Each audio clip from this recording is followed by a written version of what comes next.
এই ভিডিওতে আপনি বাংলাদেশের শেয়ার বাজারে লিস্টেড এমন একটা কোম্পানি সম্পর্কে জানবেন যেটা গত 14 বছরে তার ইনভেস্টরদের টাকাকে 10 থেকে 15 গুণ করে দিয়েছে।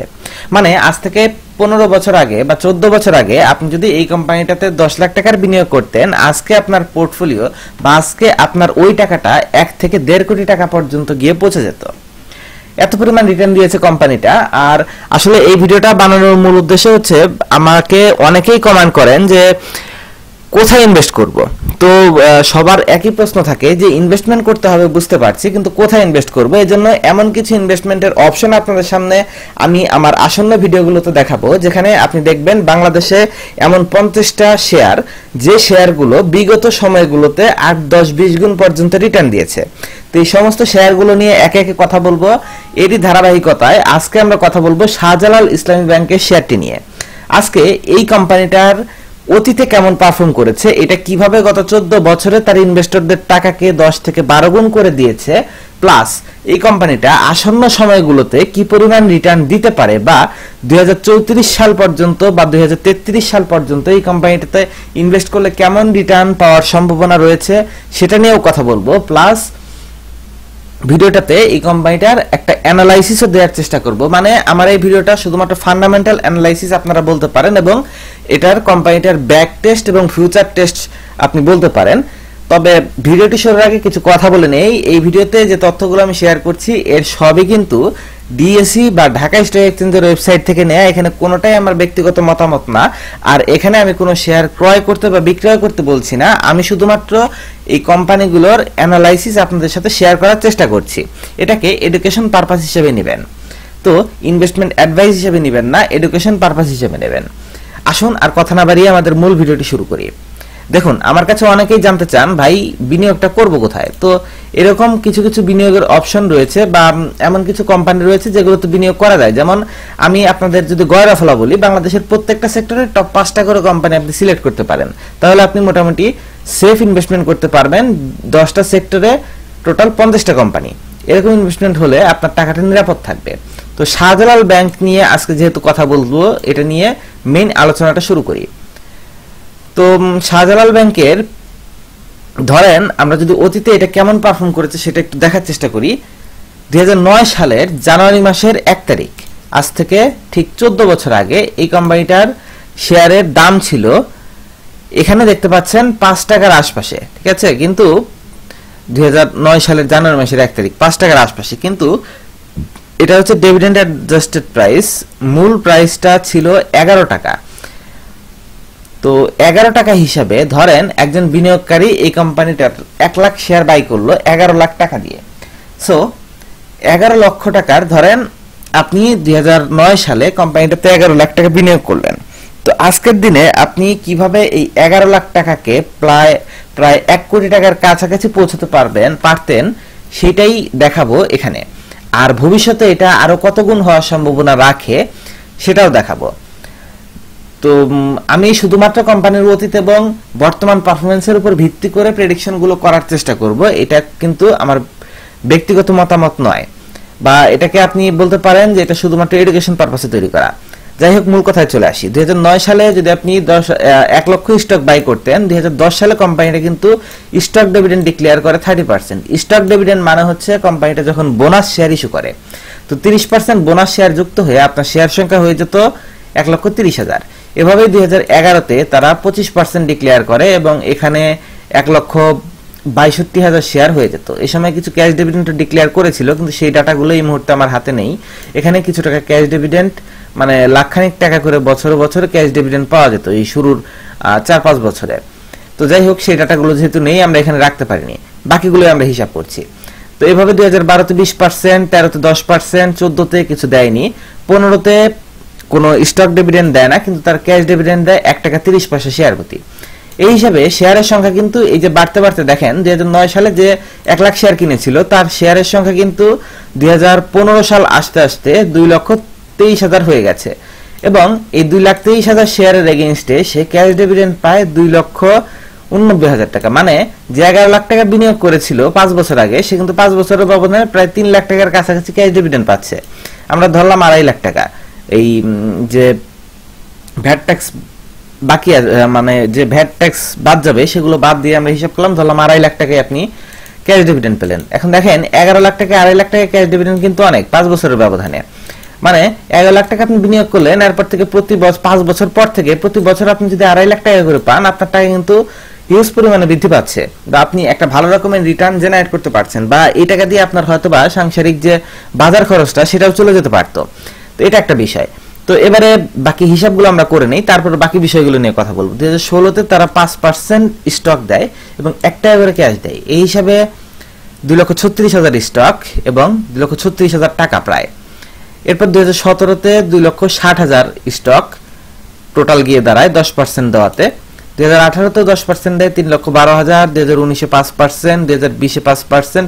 এভাবে চলতে চলতে 2023 আসতে আসতে কোম্পানিটার যে 2009 সালে 1 লাখ স্টক বাই করেছিল তার শেয়ারের সংখ্যা এখন কিন্তু 3,73,110টাতে হয়ে গেছে, মানে প্রায় 4 গুণের কাছাকাছি হয়ে গেছে শেয়ার। আর যে ওই সময় 11 লাখ টাকা বিনিয়োগ করেছিল সে কিন্তু এখনকার হিসাব দেখেন 4 থেকে 5 লাখ টাকা করে সে এখন ক্যাশ ডিভিডেন্ড পায়। মানে 13 বছর আগে বা 14 বছর আগে একজন বিনিয়োগকারী যে ইনভেস্টমেন্টটা করেছিল তার অর্ধেক টাকা 50% টাকা ধরেন আপনি আজ থেকে 14 বছর আগে একটা জায়গায় 11 লাখ টাকা ইনভেস্ট করেছিলেন, আর এখন প্রতি বছর সেখান থেকে 5 লাখ টাকা করে ক্যাশ পাচ্ছেন। আপনার কোনো শেয়ার বিক্রি করতে হচ্ছে না, মার্কেটের বুম হচ্ছে, মার্কেট উপরে যাচ্ছে না নিচে যাচ্ছে এটা নিয়ে আপনার চিন্তা করতে হচ্ছে না, সবকিছুর বাইরেও আপনি বছর বছর এই টাকাটা রোজগার করছেন। এখন দেখেন এই টাকাটা যদি আপনার রোজগার থাকতো, 11 লাখ টাকা বিনিয়োগে আপনি সারা জীবনের জন্য কিন্তু একটা সেটেলমেন্টে যেতে পারতেন। 5.5 লাখ টাকার মানে হচ্ছে মাসে প্রায় 40-50 হাজার টাকা, যেটা দিয়ে আপনার সাংসারিক সমস্ত খরচগুলো চলার মতো অ্যাবিলিটি তৈরি হয়ে যেত। আর আমরা যদি এখন টোটাল হিসাবটা করি, এটা কিন্তু শুধুমাত্র একটা মানে সেফটি পারপাস, যে আপনি চাচ্ছেন যে আপনি আপনার রিটায়ারমেন্টের জন্য একটা প্ল্যান গোছাবেন, বা আপনি চাচ্ছেন আপনি 10 বছরে ফাইন্যান্সিয়ালি ফ্রি হয়ে যাবেন, এইরকম সিচুয়েশনে এই ধরনের স্টকগুলো আপনাকে অনেক বেশি সাহায্য করবে। তো এটা একটা বিষয়। আর আমরা যদি টোটাল হিসাব করি, এই 2015 থেকে আমাদের কাছে ক্যাশ ডিভিডেন্ডের হিসাব আছে, এই 8 বছরে কিন্তু ক্যাশ ডিভিডেন্ড প্রায় 21 লক্ষ টাকা এসেছে। মানে 11 লাখ টাকার বিনিয়োগে এখানে 21 লাখ টাকা ক্যাশ ডিভিডেন্ড পাওয়া গেছে। 5 বছরের হিসাব কিন্তু আমাদের কাছে নেই, এই 19 থেকে 14 পর্যন্ত ক্যাশ ডিভিডেন্ডের হিসাব কিন্তু আমাদের কাছে নেই, 5-7 বছরের হিসাব।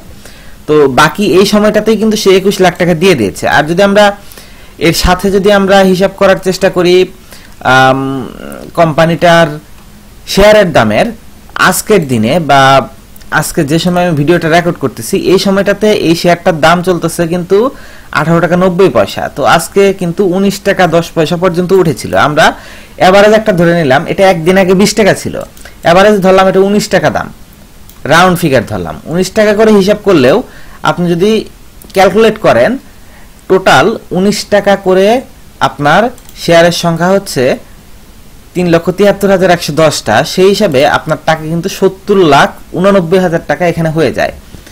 তো 70 লাখ আর এখানে পাচ্ছেন 21 লাখ, 91 লক্ষ টাকা আপনি কিন্তু এটার থেকে রিটার্ন পেয়ে যেতেন। আপনি 11 লাখে 91 লাখ টাকা, 11 লাখ টাকাকে 91 লাখ টাকা এই 13-14 বছরে বানিয়ে ফেলতে পারতেন যদি এই স্টকটাতে বিনিয়োগ থাকতো। এখন কথা হচ্ছে এই একটা স্টককে এরকম করছে না, এরকম অন্তত 100 খানিক স্টক আছে, 100 শেয়ার আছে যেগুলো বাংলাদেশের শেয়ার বাজারের এই বিগত 14 বছরের ক্রান্তিকালীন সময়, মানে বিগত 14 বছর ছিল বাংলাদেশের শেয়ার বাজারের ইতিহাসে সবচেয়ে খারাপ সময়। এত দীর্ঘকালীন একটা মানে বেয়ারিশ মোমেন্টাম আমরা কখনো দেখিনি, বা বেয়ারিশ একটা ট্রেন্ড আমরা কখনো দেখিনি। এই সময়েও প্রায় 350 কোম্পানির মধ্যে 100টা শেয়ার রয়েছে, প্রতিটা সেক্টরের ভালো শেয়ারগুলো, যেগুলো এরকম রিটার্ন দিছে। এজন্য যারা বলেন যে মার্কেটে কিছু হয় না বা মার্কেট থেকে টাকা কামানো যায় না, তাদের ধারণাটা আসলে ভুল। মার্কেট থেকে টাকা কামানো যায়, আপনাকে ধৈর্য ধরতে হবে, আপনাকে লং টাইম বিনিয়োগ করতে হবে। তো আর এই কোম্পানিটার আমরা যদি প্রিভিয়াস ডাটাগুলো আপনাদের দেখাই, এটার কিন্তু দেখেন এই বছরের কথায় যদি আমরা আসি, একটু অ্যানালাইসিসের দিকে যাই, ইপিএস কেমন আছে আমরা ছোট ছোট কিছু বিষয় দেখব, বেশি সময় নিব না। তো ইপিএস কত আছে, এই বছর কিন্তু 6 মাসে 2.5 টাকার মতো কামিয়ে ফেলছে। আমরা ধরতে পারি যে 5 টাকার কাছাকাছিও আসতে পারে বা 4 টাকার উপরে থাকবে, এটা 90% শিওর থাকা যায়। আর্নিং, 1 বছরের আর্নিং 4 টাকার উপরে থাকবে। তো এটা একটা। দ্বিতীয়ত P ratio, price two earning ratio 5.5 93 এবং এটা আছে 3.96। তো এই অবস্থায় আছে। আর মজার কিছু ইন্টারেস্টিং বিষয় দেখাই, প্রফিটের কথায় আসি। কোম্পানি কি ব্যবসা করতেছে ব্যাংকটা, এটা জানার চেষ্টা করি। দেখেন এই কোম্পানিটা 1663 মিলিয়ন কামিয়েছিল 2019 সালে, আর লাস্ট 2023 সালে তারা কামিয়েছে 3581 মিলিয়ন। মানে এই 5 বছরে, বিগত 5 বছরে কোম্পানির আর্নিং কিন্তু ডাবল হয়েছে। প্রফিট বিগত 5 বছরে কোম্পানির প্রফিট কিন্তু আমরা দেখতে পাচ্ছি নিজের চোখে ডাবল হয়েছে। তো আসন্ন 5 বছরেও যদি ডাবল হয়, তার মানে কোম্পানিটার যে প্রফিট বা অন্যান্য সবকিছু অন অ্যান এভারেজ 15 থেকে 20% হারে গ্রো করতেছে। আমরা এই ডাটাটা বুঝতে পারতেছি। তো পি রেশিও যদি দেখেন, বর্তমানে বিগত 5 বছরের মধ্যে লোয়েস্ট পি রেশিওতে আছে। মানে আগে 1 টাকা ইপিএস এর জন্য আপনার বিনিয়োগ করতে হতো 13 টাকা 2019 সালে, আর এখন 1 টাকা আর্নিং পার শেয়ারের জন্য বিনিয়োগ করতে হচ্ছে 5 টাকা 69 পয়সা। তার মানে পি রেশিও ভালো দিকে আছে। এটা গত 5 বছরের লোয়েস্ট সিচুয়েশনে আছে। আর অন্যান্য দিক থেকে যদি আমরা দেখার চেষ্টা করি, কোম্পানিটার প্রায় 45% স্পন্সর ডাইরেক্টর হোল্ড করতেছে, গভর্নমেন্টের কোনো হোল্ডিং নাই, ভালো বিষয়। তারপর ইনস্টিটিউটের হোল্ডিং 17%, আগের বছর ছিল 15%, এবছর কিছু ছেড়ে দিছিল 15.65 থেকে 15.71, না বৃদ্ধি পাইছে। তো এই বছর এটা বৃদ্ধি পাইছে ইনস্টিটিউট, মানে প্রাতিষ্ঠানিক বিনিয়োগকারী বাড়ছে। ফরেন ইনভেস্টমেন্ট, ফরেনারদের ইনভেস্টমেন্টও বাড়ছে 0.01%, আর পাবলিকের ইনভেস্ট আছে 36%। পাবলিকের ইনভেস্ট দিন দিন কিছু কিছু করে কমে আসছে, কারণ কোম্পানিটা ফান্ডামেন্টালি স্ট্রং। আর যদি লোনের কথায় আসি, কোম্পানিটার কোনো লোন নেই। সবচেয়ে বড় পজিটিভ সাইড হলো এটা, এই ব্যাংকের কোনো লোন নেই। ঠিক আছে, তো এই হলো মোটামুটি অন অ্যান এভারেজ অ্যানালাইসিস বা ফান্ডামেন্টাল অ্যানালাইসিস। তাছাড়া আপনি যদি আরো ডিটেইলস জানতে চান, এই যে এখানে ওদের যে ফাইন্যান্সিয়াল স্টেটমেন্টগুলো আছে, এগুলো দেখলে আপনি আরো বিস্তারিত বুঝতে পারবেন। তো আমরা সেদিকে যাচ্ছি না। আমি এখন আপনাদের ভবিষ্যতে কি হতে পারে সেই ব্যাপারে একটা ধারণা দেওয়ার চেষ্টা করব। দেখেন এখন যে কথাগুলো বলবো, এগুলো একান্তই আমার ব্যক্তিগত মতামত। এগুলো আসলে কোনো প্রপার ভেরিফাইড ডাটা নয়। আমি একটা এভারেজ ধরে নিছি যে গত 5 বছরে যেহেতু আর্নিং ডাবল হয়েছে, অথবা আসন্ন 5 বছরেও ডাবল হবে, এরকম একটা আইডিয়া করে নিয়ে আমি এটাকে এভারেজ 15% একটা গ্রোথ ধরে 2033 সাল পর্যন্ত বোঝার চেষ্টা করব যে এখন বিনিয়োগ করলে 2033 পর্যন্ত, মানে আসন্ন 8-10 বছরে, এটা 2034 পর্যন্ত আসলে আমরা হিসাবটা দেখব কত পর্যন্ত যেতে পারে। দেখেন 19-এ ছিল 1 টাকা 78 পয়সা, 20-এ 1 টাকা 95 পয়সা ছিল ইপিএস বা আর্নিং পার শেয়ার। কোম্পানিটার কামাই, সহজ কথা, কোম্পানিটার কামাই ছিল 1 টাকা 78 পয়সা। আর 2023-এ এটা এসেছে 3 টাকা 22 পয়সা। 24-এ এটা আমরা ধরলাম, আমরা কিন্তু দেখেছি 2.5 টাকা হয়ে গেছে, আমরা ধরলাম 4 টাকা। 15% করে বৃদ্ধি পেতে থাকলে 2025-এ 4 টাকা 70, 2026-এ 5 টাকা 70, 2027-এ 7 টাকা, 28-এ 8 টাকা 50 পয়সা, 29-এ 9 টাকা 50 পয়সা, 30-এ 11 টাকা, 31-এ 13 টাকা, 32-এ 16 টাকা, 33-এ 18 টাকা এবং 2034, মানে আজ থেকে 10 বছর পর 22 টাকার মতো ইপিএস আমরা অ্যাপ্রক্সিমেটলি যে গ্রোথ আমরা অতীতে দেখেছি তার থেকে কম গ্রোথ দেখলেও আমরা 22 টাকা ইপিএস দেখব। এখন প্রশ্ন হচ্ছে, আসলে কি 22 টাকা ইপিএস দেখব? না, তা দেখবো না। কারণ ওই যে বছর বছর ওরা এই যে ডিভিডেন্ড যে দেয়, এই ডিভিডেন্ডের মাধ্যমে ইপিএসটা আপনার পকেটে চলে আসবে বা শেয়ারের মাধ্যমে আপনার শেয়ারের সংখ্যা বৃদ্ধি পাবে। তো আসলে প্রত্যেকটা শেয়ারের ক্ষেত্রে এরকম হয় যে ডিভিডেন্ডের কারণে ইপিএসটা এরকম চোখের সামনে আসে না, কিন্তু আলটিমেটলি আপনার পোর্টফোলিওতেই আসবে। তো এই যে দেখেন, ওই 10 বছর আগে, 15 বছর আগে যেটা ছিল 1 লাখ স্টক, কিন্তু এখন 3,73,000 স্টকে চলে গেছে। তো এই 3,73,000 বা এখন যদি আপনি 1 লাখ স্টক কিনেন, হয়তো বা এটা আসন্ন 10-12 বছরে এটা আরো 3-4 গুণ হয়ে যেতে পারে। বা যদি স্টক ডিভিডেন্ড এরকম নাও দেয়, এটা কিন্তু ক্যাশ ডিভিডেন্ডের মাধ্যমে আপনাকে পুষিয়ে দেবে। তো এটা একটা বিষয়। তো এই হিসাবে আমরা যদি ধরার চেষ্টা করি যে এই সময় আমাদের গেইনটা কত হতে পারে, যদি 22 টাকা হয় ইপিএস 22 টাকা, আর এখানে আমরা দেখতেছি 1 টাকার এগেইনস্টে কোম্পানিটার পি রেশিও আছে 6 এর কাছাকাছি, 22 কে 6 দিয়ে গুণ দেন 130 টাকার মতো দাম আসার কথা। তার মানে এখন আছে 20 টাকা বা 19 টাকা, এটা 130 টাকা হলে আপনার টাকা কিন্তু এখানেও 6 গুণ হচ্ছে। যদি গ্রোথ কমও হয়, অতীতের সময়ের থেকে যদি গ্রোথ কমও হয়, তবুও আপনার টাকা 6 গুণ হওয়ার একটা সম্ভাবনা রয়েছে এই স্টকটাতে। এখন কথা হলো, আপনি কি এই স্টকেই বিনিয়োগ করবেন? না, আমি সেটা আপনাকে বলছি না। আমি বলছি এরকম যে 50, 60, 100টা কোম্পানি বিগত 10 বছরে এরকম ভালো পারফর্ম করেছে, আপনি সেই স্টকগুলোতে বিনিয়োগ করেন। প্রত্যেকটা সেক্টরে টপ 5টা করে স্টকে এভাবে পোর্টফোলিও তৈরি করেন, টোটাল 10টা সেক্টরে 50টা স্টকে বিনিয়োগ করে বসে থাকেন। আপনার কাছে যদি 5 লাখ টাকা থাকে, 10,000 করে 50টা স্টকে বিনিয়োগ করে 10 বছরের জন্য ঘুম দেন। আপনাকে ওই রকম টেনশন করতে হবে না, আসন্ন 10 বছরে আপনি এরকম একটা পোর্টফোলিও তৈরি করে ফেলতে পারবেন।